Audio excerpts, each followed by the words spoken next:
Bah oui, ouais, enfin, bon, ouais, moi j'ai entendu un petit peu, bon, c'était un peu triste. Voilà, l'idée c'est aussi de prendre les choses de façon un peu plus riante, comique. Donc voilà, donc la psychologie de l'humour. Alors voilà, qu'est-ce qu'on peut dire là-dessus? Déjà, voilà, c'est principe de se poser la question sur comment est-ce qu'on envisage le rire? Comment est-ce qu'on va voir le rire? Comment est-ce qu'on pense le rire? Quand on va faire rire ou se faire rire, voilà, comment est-ce qu'on va concevoir le rire? Quelle place va avoir le rire dans notre vie, hein? Et d'où la question qu'on va se poser et qu'on peut poser aux auditeurs et qui peuvent être amenés aussi à répondre s'ils le souhaitent en commentaire, c'est doit-on être heureux pour rire ou doit-on rire pour être heureux? Ah ouais, philosophia, c'est bon là. Vous avez jusqu'à 22h. Rendez-moi les copines. Bref, voilà, donc c'est ça. Donc, alors, pour répondre à cette question, bon, on va quand même faire ça ensemble, parce que voilà, l'idée c'est quand même de faciliter les choses. Et donc, pour répondre à cette question, bah, figurez-vous qu'il faut répondre à d'autres questions. Parce qu'il y a plusieurs questions, il y a des sous-questions pour répondre à la grande question. Telle est la question pour avoir la réponse. La championne. Ça commence, hein, Michael, tu vois. Non, voilà, en gros, on a 7 questions. Non, parce voilà, qu'avec la légalisation, c'est direct la réponse. Sans cannabis, voilà. Comment avoir du cannabis naturel? Comment pouvoir être dans un état, on va dire, vaseux, plus que vaporeux, être un peu dans les étoiles sans pour autant avoir besoin de quelconque substance. Voilà. Donc ça, c'est pas facile, hein. C'est un vrai challenge, hein, pour les gens. Et voilà, on essaie de répondre à cette... Plus que pour les séparats, de quoi? Ce sera coupé au montage. Alors, je sais pas, on n'a pas fait encore d'études entre les Ashkénazes et les Sfarades. Bon, il y a paraît-il un stéréotype machin. Rentrons pas là-dedans, hein. Non, c'est pour plaisanter. Voilà, alors voilà, c'est très bien ce que tu dis parce que... Je taquine mon petit Wolf. C'est très bien ce que tu dis parce que voilà, on va aborder cette question. Alors, il y a 7 questions, il y a 7 questions. 7 questions pour pouvoir trouver répondre à la grande question. Alors, ouais, les 7 questions, comme les 7 jours de la semaine, hein, les 7 nains, les 7 cieux, 7 x 7. On rigole, hein. Non mais voilà, hein, on est dans le... On rigole, voilà. Alors, la première question qu'on devrait se poser, c'est est-ce qu'on peut rire de tout? Alors voilà, parce que Gali, tu vois, on parlait de Sfara, des trucs, bon, voilà, c'est plutôt léger, il y a des situations sur lesquelles on peut rire. Alors déjà, moi, la première réponse que je dois donner pour est-ce qu'on peut rire de tout, c'est oui, on peut rire de tout. Voilà, vous avez compris, voilà. Encore faut-il que ce soit drôle. Oui, tout à fait. Mais on peut rire de tout. Parce qu'on a... Voilà.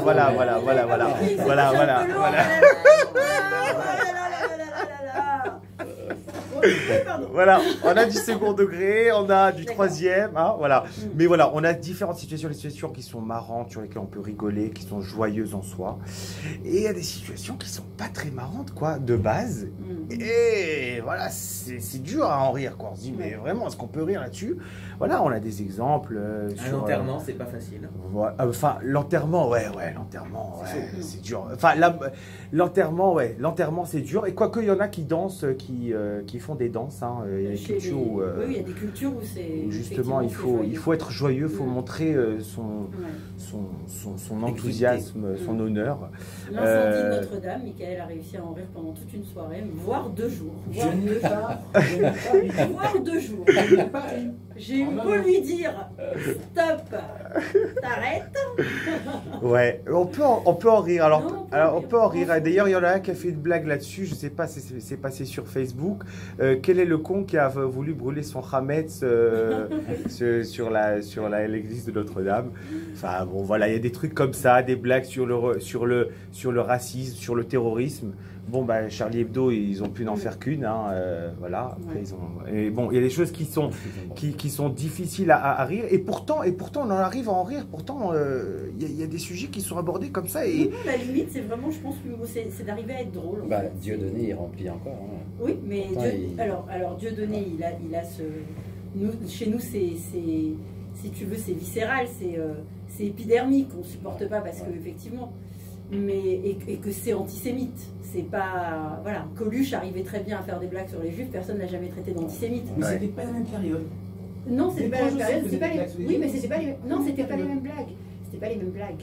Non, parce que moi je suis d'accord avec Michael, je pense qu'il y a 20 ans ou il y a 30 ans, on pouvait dire des choses qu'on ne pourrait pas dire aujourd'hui. Bien sûr. Non, c'est vrai, c'est vrai.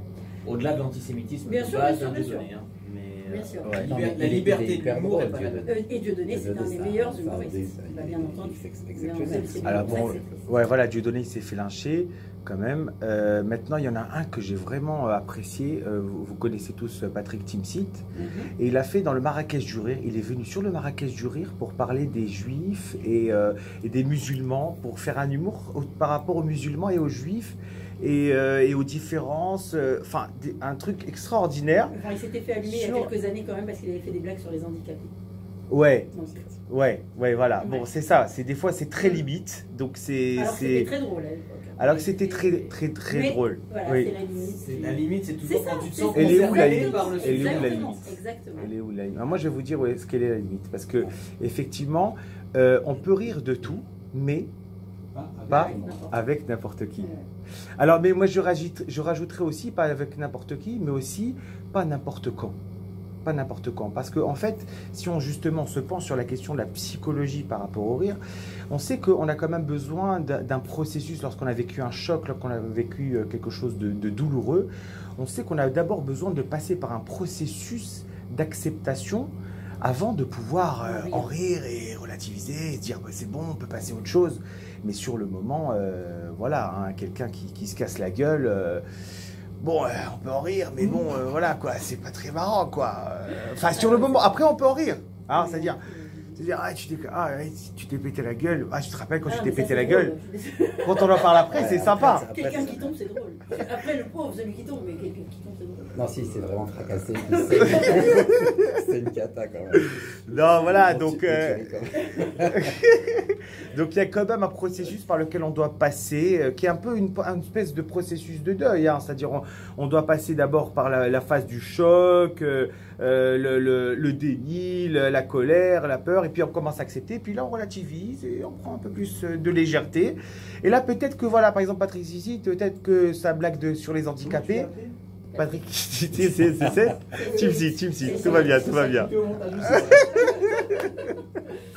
Patrick Timsit, peut-être qu'il a parlé de blagues sur les handicapés au moment où c'était encore très virulent, on en parlait, c'était encore très fort. Quand le sujet est il est très épineux sur le moment, c'est compliqué, quoi. C'est compliqué. On doit quand même laisser un petit peu passer la douleur. Bref. Et puis aussi, donc pas avec n'importe qui, parce qu'il y a aussi des gens aussi qui sont susceptibles, qui sont fragiles psychologiquement, qui sont encore empreintes de souffrance. Donc c'est compliqué par rapport à ces gens-là. Sinon, alors deuxième question, le rire est-il thérapeutique? Ah bah oui. Hein? Bah oui. Alors pour moi c'est une évidence. Enfin je sais pas, peut-être pas pour les Ashkénazes. Non, je rigole, hein, ça va les Ashkénazes. Mais non, pour moi c'est une évidence. T'as pas aimé mes blagues sur Notre-Dame de Paris, toi, hein? C'est pas grave. On est encore en minorité, Michael, c'est ça? C'est ton tour. Mais non, je ne m'en prends qu'à lui. Non, parce qu'il y en a qui disent que oui, on devient fou de rire. Mais bon, c'est du vrai fou.